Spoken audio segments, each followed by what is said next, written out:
nous fêtons avec vous la 20e édition du festival Filles-Femmes Méditerranée. Derrière ces 20 ans, il y a une histoire construite année après année par des bénévoles qui ont eu cette folle idée de consacrer un festival aux réalisatrices des deux rives de cette région qui nous est chère.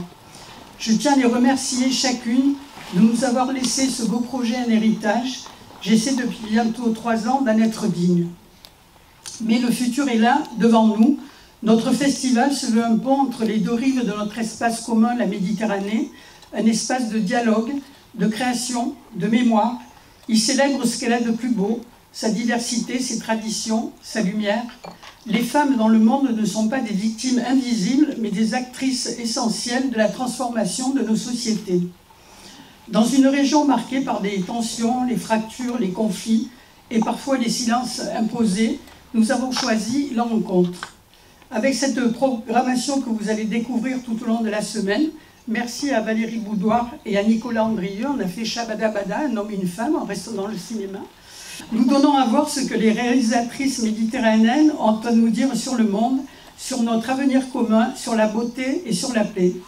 Merci également à Christine Ishkinazi pour les séances matrimoine consacrées à Marguerite Duras.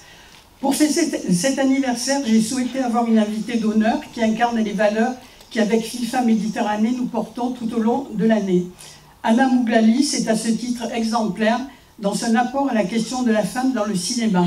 Une femme libre et engagée, à la fois lumineuse et mystérieuse aussi. Et c'est pour l'équipe de FIFA Méditerranée une fierté qu'Anna Mouglali s'est accepté mon invitation. Elle nous rejoindra à partir du 11 novembre. Un festival se bâtit tout au long de l'année avec une équipe.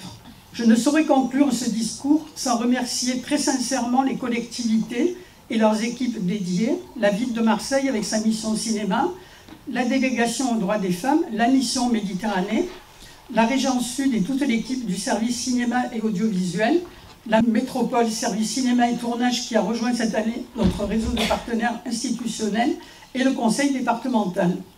Merci pour son soutien à la délégation départementale aux droits des femmes. Que cette 20e édition soit un moment de partage, d'émotion, d'engagement et de fierté. Je vais laisser la parole à Jean-Marc Coppola, qui est adjoint à la culture pour toutes et tous et au cinéma. Bonsoir à toutes et à tous. Je suis vraiment ravi d'ouvrir ce 20e festival, cette 20e édition, 20 ans déjà, un festival singulier. Alors on a de nombreux festivals de cinéma à Marseille, une trentaine dont les 2 tiers sont soutenus par la ville de Marseille. Ils sont tous plus singuliers les uns que les autres, mais sa singularité, c'est vrai, c'est son engagement au féminin, permettant de valoriser justement les femmes artistes, comédiennes, réalisatrices, productrices, techniciennes. À Marseille, il n'y a pas la place justement pour le racisme, les discriminations. Et donc on est ravis justement d'accueillir cette 20e édition et de soutenir cette 20e édition. Marseille qui devient de plus en plus une place de cinéma, ça a toujours été, mais ça le sera encore plus puisque 2 grands projets sortent de terre, l'antenne de la Cinémathèque française et puis l'école Cinéfabrique qui vient se rajouter aux autres écoles et qui permettra justement à des jeunes filles, des jeunes garçons justement d'étudier, puis peut-être demain de travailler aussi. Donc voilà, c'est une soirée comblée puisque je passe de l'image fixe avec l'exposition Gérard de Taille au musée d'histoire de Marseille à l'image animée. Donc plein succès à cette 20e édition, bravo en tout cas à toute l'équipe.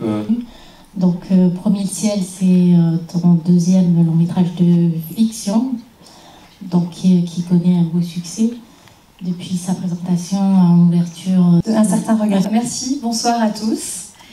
Merci au festival de m'accueillir pour la 2e fois, puisque j'étais présente il y a quelques années avec mon précédent film, Sous les figues. Voilà, c'est important pour moi d'être là, parce que c'est aussi des parcours de femmes que je raconte.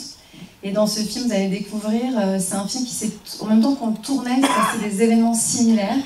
Donc on est entre fiction et documentaire. Vous allez voir, la frontière est mince. Et puis c'est un film aussi sur l'entre-deux de parcours de femmes, l'entre-deux entre l'Afrique subsaharienne et l'Europe, entre le ciel et la terre, entre le jour et la nuit, avec cette lumière du crépuscule tunisien. Bonne projection.